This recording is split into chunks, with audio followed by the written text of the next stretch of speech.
CrossFit Linchpin. Ooh, it looks a little dark. Let's see what we got going on here. There we go. All right. Today is December 17th. Holidays are upon us. And the discussion, which I hope to focus on today, is one that just, the title will probably get people. I could probably summarize it in your lifting is not holding back your fitness. That's probably the little encapsulation, and we'll dive into that. If I had a nickel for every time I received some sort of question that the root of the question was an individual believing that if they increase their deadlift, their squat, their clean and jerk, or their snatch, that their overall fitness would just absolutely skyrocket to Jupiter. I'd be a very rich man if I received that. If I had a nickel for every time somebody reached out to me and said, I've taken an honest assessment of myself, and my gas tank is not where it needs to be. Can you recommend some sort of additional conditioning that I can do to kind of tune that up? I would have one nickel.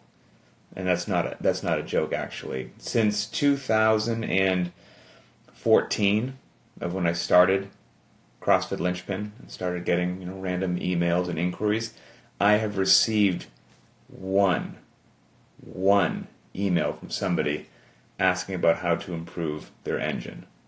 One. So it's relatively slanted and jaded to the other direction. And the purpose of this video will be, to kind of dispel why that is. So I think first of all, most people need to improve everything. There's the short answer, everything. And I think it's a bit flashy, a bit more fun. I'm even going to say a bit easier to do some extra time on the lifting. Now, don't get me wrong. A rugged set of 10 back squats or front squats, or going for like a 20 rep or some sets of 7 on the deadlift, I get it. It is a grind. We've all been there. It is very uncomfortable. Takes mental fortitude to do. I'm not taking anything away from that process. I get it. But it's a whole heck of a lot more fun than going to the track for 200-meter repeats or 400-meter repeats until somebody feels like they're going to black out, and doing that week after week. It's way more fun than that. You will have a larger crew with you if you tell them to meet you at the barbell at 4 p.m. than you will if you say, meet me at the track at 4 a.m. You will run out of barbells. So all I would encourage, here's all I'm saying. This is all I'm saying. We live in a wonderful world. We all have incredible freedoms, right? So if you and I just want people to make whatever decision that they make out of truth and honesty. That's all that I'm saying. An honest assessment of oneself, an honest assessment of what they want versus what they need, an honest assessment of what's holding them back, and then realizing that it is okay to have a bias. It's okay. And it is okay to do something even if it's not the most beneficial thing for you pursuing well-rounded fitness and GPP, general physical preparedness, because it's your life. And if you choose to have a bias, that's okay. It's just do it with open eyes, and don't do it under the illusion that I'm spending extra time here, not because I just really like it, because it's fun, because I find it enjoyable, because I've convinced myself that this is what's holding me back. True, that could be the case for a small handful of people. True, but overwhelmingly not the case. Overwhelmingly. And if people are doing CrossFit because it works and because the methodology is sound, we're watching this, we're all getting fitter, faster, and stronger together. A key tenet of the methodology all dates back to 2002, the What is Fitness article. I've said this before. If you haven't checked it out, I really hope that you do. Go back and read it. In that article, you will see something which is called the theoretical hierarchy of the development of an athlete. And it looks like a pyramid. And at the very top of the pyramid is sport. So if you had built yourself up as an athlete to be prepared to excel in whatever your sport happens to be, it's the other areas of the pyramid that you would focus on before you got to the pinnacle there. And it's in layers. The bottom layer of the pyramid is nutrition, an area that most of us could probably use a bit of a tune-up. So number one, first and foremost, if you're not fueling your body properly and setting up your internal environment to get ready for all the hard work that you want it to do, well, then everything else that you're doing in the gym, on the track, wherever, is not being maximized. So first and foremost, got to get the nutrition straightened out. Once you get the nutrition straightened out, the next step on that pyramid is metabolic conditioning. It's like, okay, if your body can't even breathe properly, if it can't transport oxygen properly, well, I'm not going to load this system that can't even breathe properly. So we've got to get it fueled properly, then we got to get it breathing properly, metabolic conditioning, and then, and only then, do we start the next thing. We're not going to load the body because we're making intelligent baby steps here. The next part would be just body weight movements. Okay, you're fueled well, metabolic conditioning is getting to be on point. Let's get you just able to move your own body well. And now we call that gymnastics and CrossFit, but we're not so much talking about the sport of gymnastics. When we say gymnastics, we mean just body weight movements, no loading. So your push-ups, pull-ups, dips, squats, lunges, things of that nature. Let's develop some capacity with that. Then, after we do that, then we add some external loading. And that next step on the pyramid is weightlifting / throwing. And so now we've got the barbells, the kettlebells, the sandbags, whatever you happen to have there. And then the next step after that is sport. So we've had this nice, beautiful pyramid, which works really, really well. And again, you're free to do whatever you want to do. All I can say is, I've been doing this stuff for a while. I've been very lucky to interact with a very large number of people. And when I see people have patience, remove their ego, disregard social media junk that gets in their head, and just focus on that pyramid with patience and consistency, things happen. They happen really well, and they happen for a very long time, and they tend to happen injury-free, which is a great thing. Every now and then I see people shake the pyramid up a little bit, and, nutrition is, I'll figure that out later, and metabolic conditioning is not fun. I'll do a little conditioning piece after my lifting routine, and the barbell gets closer to the base of the pyramid, closer to something that they believe is the lion's share of the work that they should do, and they immerse themselves in that all the time. Again, if you're doing it because you love it and enjoy it, that's great, but if you have confused that with the most efficient and best path to having a nice, long, healthy career of working out, I think you've done yourself a disservice. And for most people, I also think it is not what's holding them back. So, for example, I just think, my personal opinion, we've got more people lifting more than doing focuses on the gymnastics or focuses on the metabolic conditioning. And so they're starting to excel and push those numbers because I believe there's just a bias of people spending more time doing that. And if you spend more time doing it, you will most likely get better. If you squat, dead, and press all the time, you're probably going to get better at that. And you're blowing off your running, that's going to get worse. And so the kind of average numbers that you're seeing out there are just gently starting to increase because more and more people are doing that, and few people are doing a 1 mile time trial. And so now you can see those quote-unquote new baseline numbers and be like, ooh, wow, those new numbers are getting high. Everyone's putting up some big numbers. I'm really far behind the power curve on that. And then that only reinforces that erroneous perception you had originally that it's your lifting that was holding you back. That's not the case. I think you're seeing some jaded media from a swinging of the pendulum going a bit too far to one side. So again, if we think that we're onto something, because we're all here doing CrossFit because it works and we've bought into the methodology, I would encourage you to think of it this way. if you do think that your lifting's holding you back and your gymnastics and your metabolic conditioning's fine. For most people that cross my path that do feel that way, if I said, okay, let's take an honest assessment and see if it is the barbell stuff that's holding you back. And we tested their squat, their deadlift, their press, their snatch, whatever it happens to be. Took down that data. And then we also tested their max time on an L-sit and see how far they made it on that.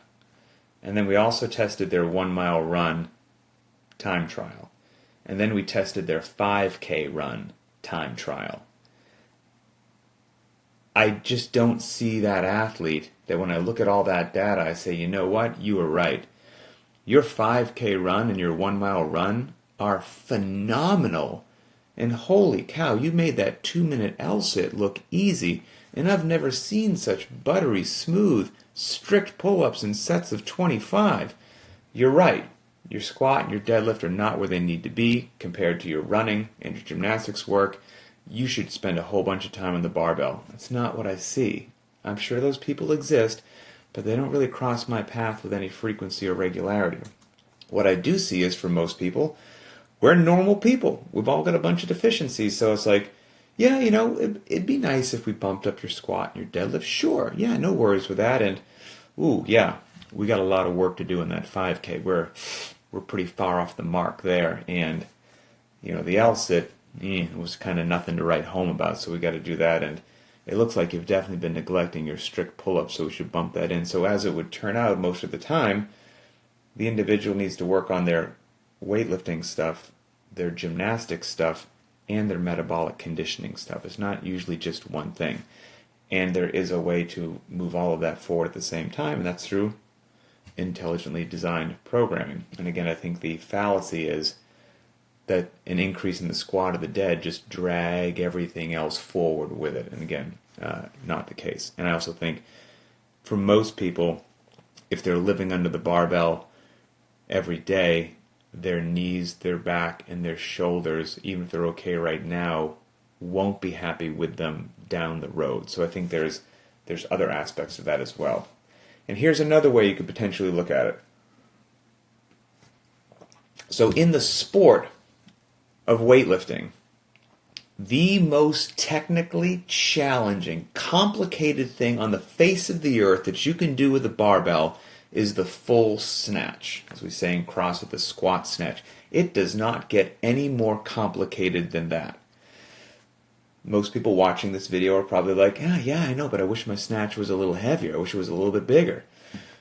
True, okay, fair enough. But my question is, can you do one? Regardless of the loading. I don't care if it's an empty barbell. I don't care if it's 95 pounds. I don't care if it's a PVC pipe.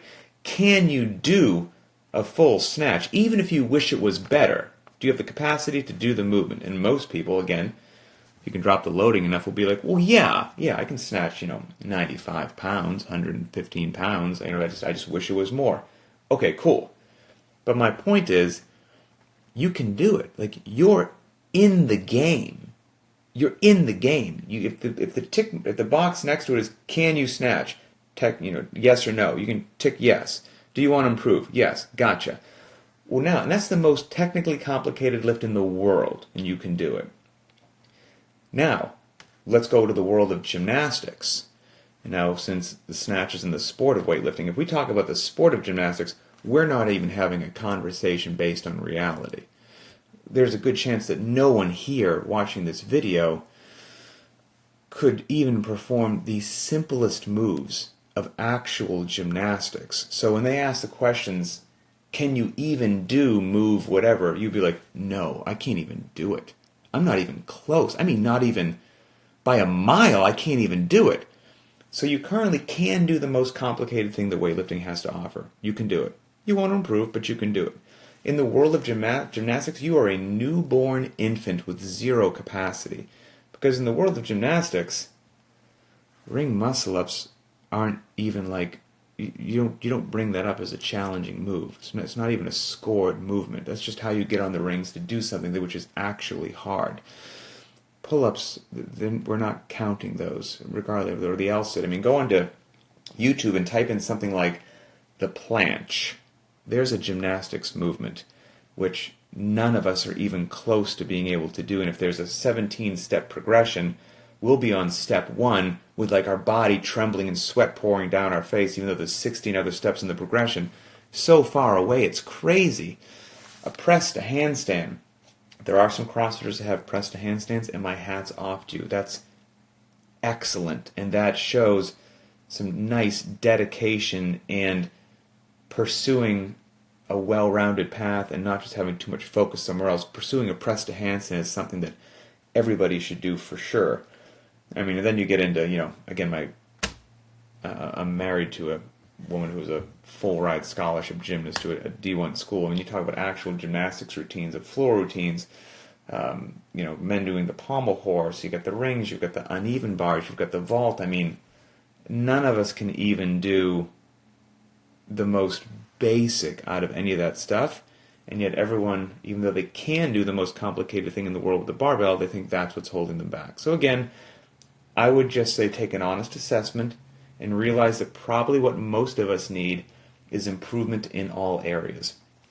And that's the beauty of CrossFit, is that everything has this wonderful interplay that is maybe not fully understood in exercise science, and trust me when I say that, I interact with a tremendous amount of exercise scientists through my job at CrossFit HQ.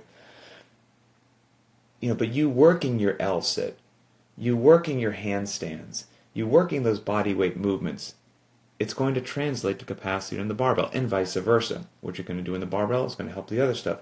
And you out there trying to improve your 200-meter dash time is going to improve your gymnastics and your weightlifting. So working it all together creates this beautiful symphony that helps propel the athlete forward. And I would just highly encourage you, if you are pursuing long-term health and fitness and being well-rounded, and you don't have an intentional desire to bias your training because you're just a dedicated weightlifter and you're a dedicated powerlifter and that's the way that you want to go, then I think trying to improve everything at the same time will give you the best results, and it will keep you happy and healthy for the long haul, which is a great way to be. I'll end on this. There's some great data on Beyond the Whiteboard. The other day, they posted their 1 mile time trial data. And so you should go to Beyond the Whiteboard on Instagram, and it's within the last day or two, and check out their post for the 1 mile time trial. I just wrote down today what the 75th percentile was. So if you're in the 75th percentile, that basically means you're in the top 25%. That means that you are better than 75% of the people who submitted the data, okay? So the 75th percentile for a 1 mile time trial for men is 6 minutes and 22 seconds. 6 minutes and 22 seconds. So, that's cooking, right? I mean, I don't think a lot of people can go out there and just hit a 6:22, or if they do, it'll be a life-changing event. Most of us are probably relatively far off from that. The 75th percentile of a 1 rep max snatch for men is 185 pounds, okay? And both are very challenging, right? 185 pound snatch is no joke. A 6:22 mile is no joke.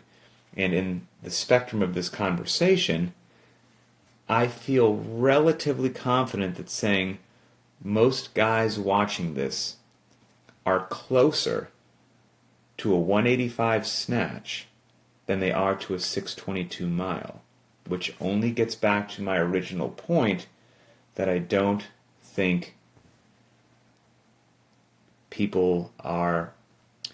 I don't think it's the barbell that's holding most folks back. So, that's that. Anyway, it's a wonderful topic. It's a juicy topic. It always elicits some passion in people. And like I said, I don't care what you do. I don't care if you have a lifting bias. I don't care if you have a whatever bias. I mean, the mere fact that you have a barbell in your hand, you're not on the couch.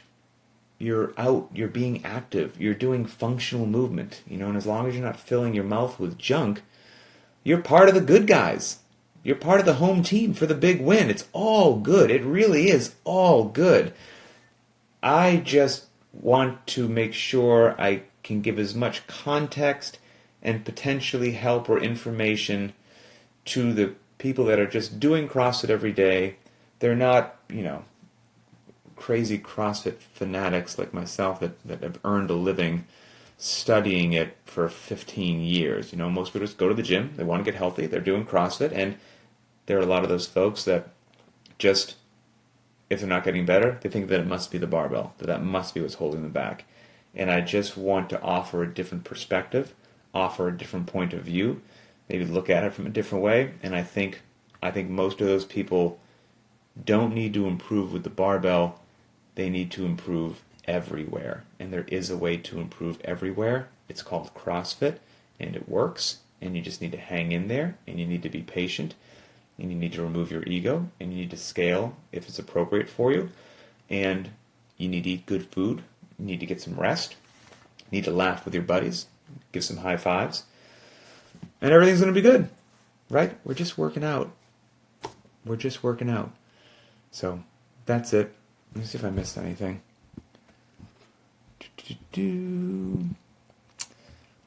I think we're good. Okay. I was expecting at least, one or two comments of just, how dare you tell me that? It's the barbell. I'm not going to go run an 800-meter repeat. All right. Have a great day. Today on Linchpin is 8 by 200-meter repeats. And even though I just told you all this information, this is, again, I'm still human. It's going to take some internal fortitude for me to get out there to warm up and to do some 800-meter repeats, because I know how beneficial they are, but I also know that they sting like almost no other. And with that, I bid you farewell.